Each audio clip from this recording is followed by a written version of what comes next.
Juliana Foster stood at the floor-to-ceiling windows of her corner office, watching Seattle disappear beneath rolling fog. At 42, she had transformed Meridian Innovations from a struggling tech startup into a multi-billion-dollar powerhouse. Her reflection showed a woman of impeccable standards. Charcoal suit tailored to perfection, auburn hair swept into a sleek chignon, posture that commanded respect without asking. The view from the 60th floor reminded her daily of how far she had climbed, how much she had overcome, how many people she had proven wrong. Her assistant, Thomas, knocked twice before entering. He'd worked for Juliana for 8 years and still approached with caution, like someone navigating a minefield. "Ms. Foster, the quarterly review begins in 5 minutes. Everyone's assembled in the conference room." Juliana didn't turn. "Tell them I'll arrive when I'm ready." Thomas retreated silently. He'd learned long ago that questioning Juliana Foster was professional suicide. When she finally entered the conference room, conversation ceased instantly. 12 division heads sat around the mahogany table, eyes dropping to their tablets. The quarterly review was infamous at Meridian, a ritual of public criticism that left even veteran executives shaken. Juliana took her seat at the head of the table. "Financial projections. Olivia, you're first." Olivia Reeves, CFO with 20 years of industry experience, rose nervously. Her presentation showed 19% growth across all divisions. "We've exceeded initial projections by 4%, Olivia concluded. "Given market volatility and increased competition, this represents significant..." 19%, Juliana interrupted, her voice dangerously quiet. "When we met in January, you assured this board we would see 22% growth minimum. You personally guaranteed those numbers. Ms. Foster, considering the unexpected downturn in Asian markets and..." "Excuses don't pay our investors, Olivia. I don't recall market conditions being conditional to your projections." Juliana closed her tablet with a decisive click. "You have 2 weeks to present a recovery plan, or we'll need to discuss your future at Meridian." The room grew tense as executive after executive presented their reports. Each received similar treatment. No achievement acknowledged, no challenge considered valid. By dismissal, the air felt thick with resentment and fear. That afternoon, Thomas announced the arrival of Dominic Reed, the new HR director. Juliana sighed with irritation but waved him in. Dominic entered with confidence that immediately set him apart. Mid-30s, with warm brown skin and thoughtful eyes behind stylish glasses, he approached her desk directly. "Ms. Foster, pleasure to meet you. I'm looking forward to helping strengthen Meridian's talent strategy." Juliana ignored his extended hand. "Sit.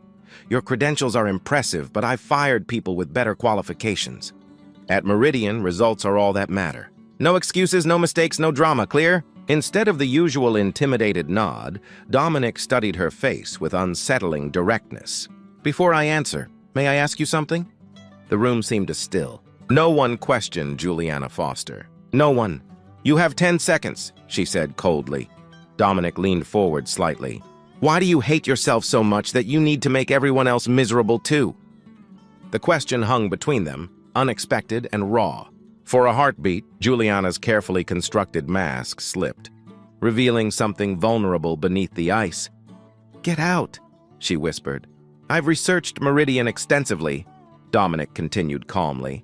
"Your employee turnover is 45% annually, nearly triple the industry average. Your leadership team shows clinical signs of chronic stress. You've built something remarkable here, but at what cost?" Juliana stood abruptly. "You're fired." "That's disappointing." Dominic rose, gathering his portfolio. "I thought Meridian might be ready for transformation." "I thought you might be." Something in his words pierced her armor.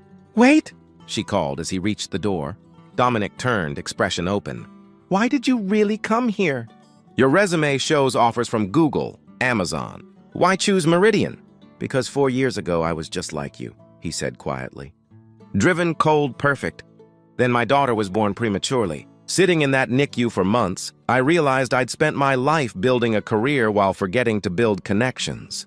I came here because I see what Meridian could become, not just successful, but meaningful.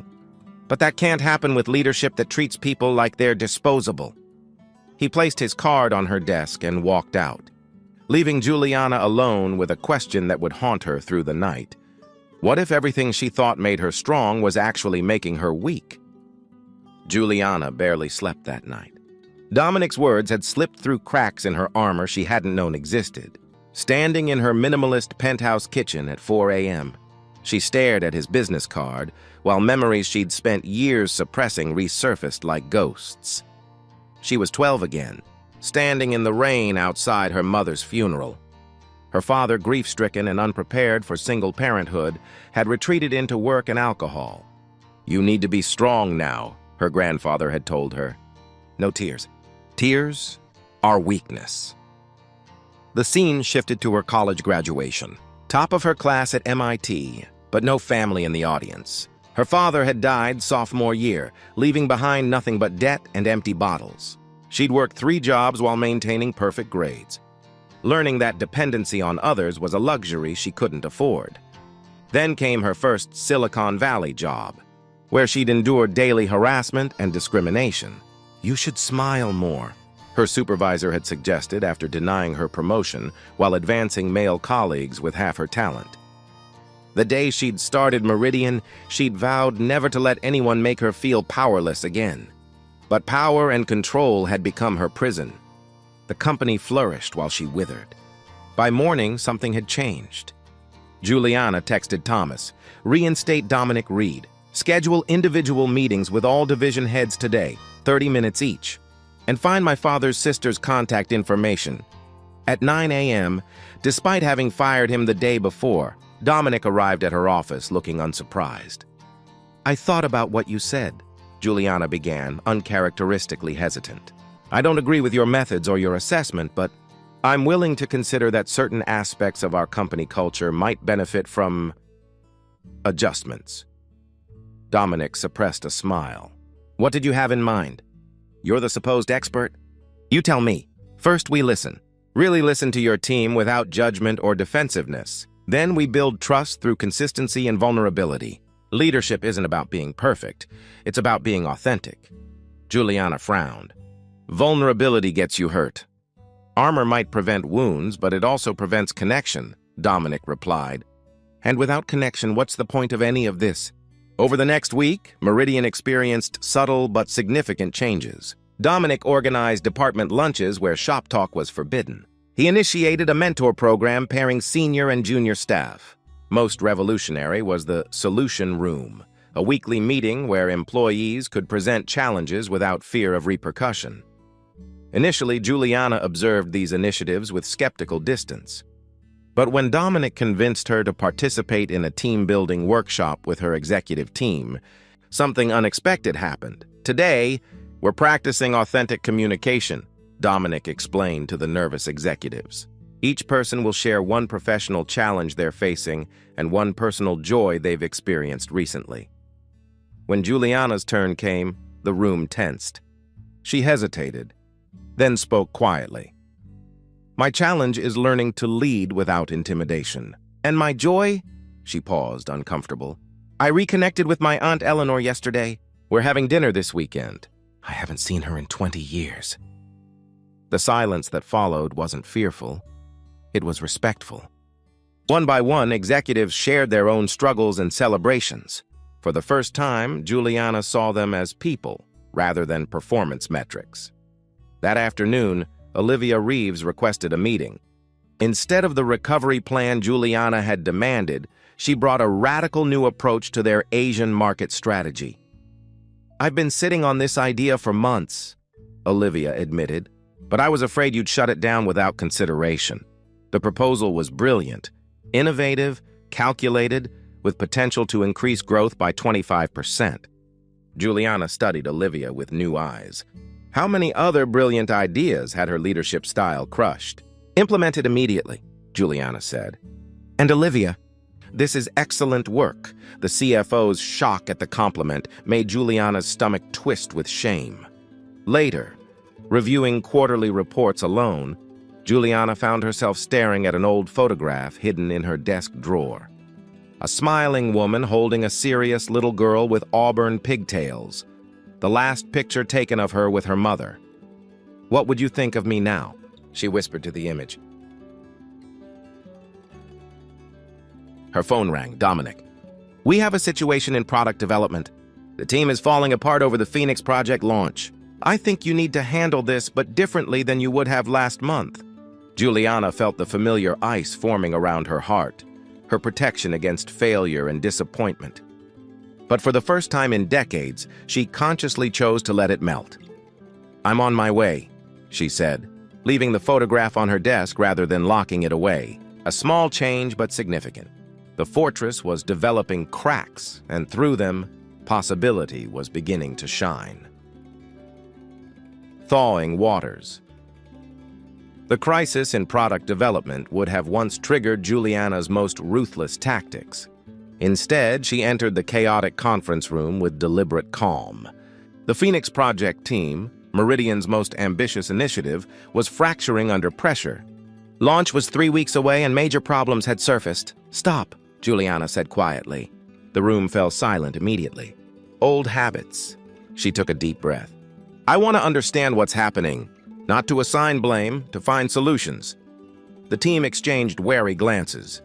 Project Director Wesley Park spoke first, tension evident in his voice. The integration system failed final testing. We've identified the problem, but fixing it requires rebuilding core architecture components. Impossible timeline, added Priya Singh, lead engineer. We'd need at least 6 weeks, and investors expect launch in 3. In the past, Juliana would have demanded the impossible, leaving the team to work inhuman hours or face consequences. Today, she pulled up a chair. Show me exactly where the system fails, she said. For 2 hours, Juliana listened intently as the team explained the technical challenges. Her background in engineering, long overshadowed by her executive role, allowed her to grasp the complexities. When they finished, she nodded thoughtfully. We have 3 options, she concluded. Delay launch and risk investor confidence. Launch with reduced functionality. Or, she paused. We pool resources from across departments, adjust investor expectations transparently, and solve this together. The team waited for her decision, but Juliana surprised them. This isn't my decision alone. You're the experts. What do you recommend? After initial shock, genuine discussion emerged. The team ultimately proposed a modified third option, a phased launch with complete transparency to investors about the development timeline. Make it happen, Juliana agreed.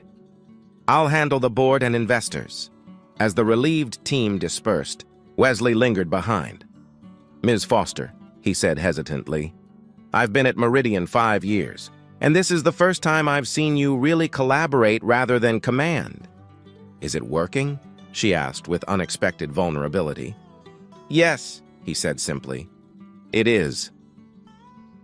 That evening, Juliana met her Aunt Eleanor at a quiet restaurant overlooking Elliott Bay.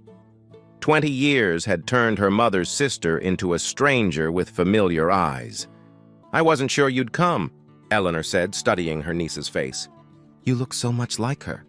I've spent years trying not to be like her, Juliana admitted. I remembered her as weak, letting her illness define her, leaving me alone. Eleanor reached across the table, touching Juliana's hand. Your mother fought harder than anyone I've known. Her strength wasn't in never falling, it was in always getting back up, in loving fiercely despite everything. Tears threatened, unfamiliar, unwelcome. I built Meridian to prove I wasn't weak, that I didn't need anyone. And now? Now I'm wondering if true strength might look different than I thought. The investor meeting the following week tested Juliana's transformation. Standing before the board, she presented the revised Phoenix Project timeline with transparent honesty, acknowledging technical challenges, explaining the phased approach, taking full responsibility. This decision prioritizes product integrity over artificial deadlines, she concluded. I believe it's the right choice for long-term value. Richard Winters, the most demanding investor, leaned forward. The Juliana Foster I know would never delay a launch. She'd demand her team deliver whatever the cost.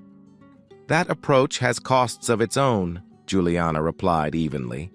We've lost valuable talent, stifled innovation, and created a culture of fear rather than excellence. I'm not abandoning standards. I'm raising them by recognizing that sustainable success requires sustainable practices. The board approved her plan. As they filed out, Richard paused beside her. "You've changed," he observed. "I'm trying to," she answered. 6 months later, Meridian held its annual company gathering. Instead of the mandatory formal dinner of previous years, Dominic had suggested a family-inclusive celebration in a waterfront park. Children played on grassy areas while employees and their partners mingled without hierarchy. Juliana stood slightly apart, watching her transformed company. Employee retention had increased dramatically. The Phoenix Project, launched in carefully managed phases, was exceeding expectations. Most surprisingly, revenue was up 27%. Innovation flourished when people weren't afraid to propose ideas. Dominic joined her, offering a glass of lemonade. "Penny for your thoughts? I'm wondering what would have happened if you hadn't asked me that question on your first day," she replied. "You would have figured it out eventually," he said. "There was always more to you than the fortress you built." "I still struggle," Juliana admitted. "Yesterday I nearly reverted to old patterns when marketing missed a deadline. Growth isn't linear. What matters is direction, not perfection." Across the lawn, Juliana spotted her Aunt Eleanor arriving with 2 teenage cousins she was just getting to know. They waved, and Juliana felt something unfamiliar expand in her chest. Connection, belonging, purpose beyond achievement. "The company needs both of us," Juliana realized aloud. "Your humanity and my drive. Compassion and ambition aren't mutually exclusive." "That's the secret," Dominic smiled. "Strength without cruelty. Excellence without fear. Success that doesn't require sacrifice of self or others." Juliana Foster, once known as Meridian's Ice Queen, stepped forward to greet her family. No longer perfect, no longer isolated, and infinitely more powerful for having learned that vulnerability wasn't weakness after all. It was the courage to be fully human in a world that often rewarded being less.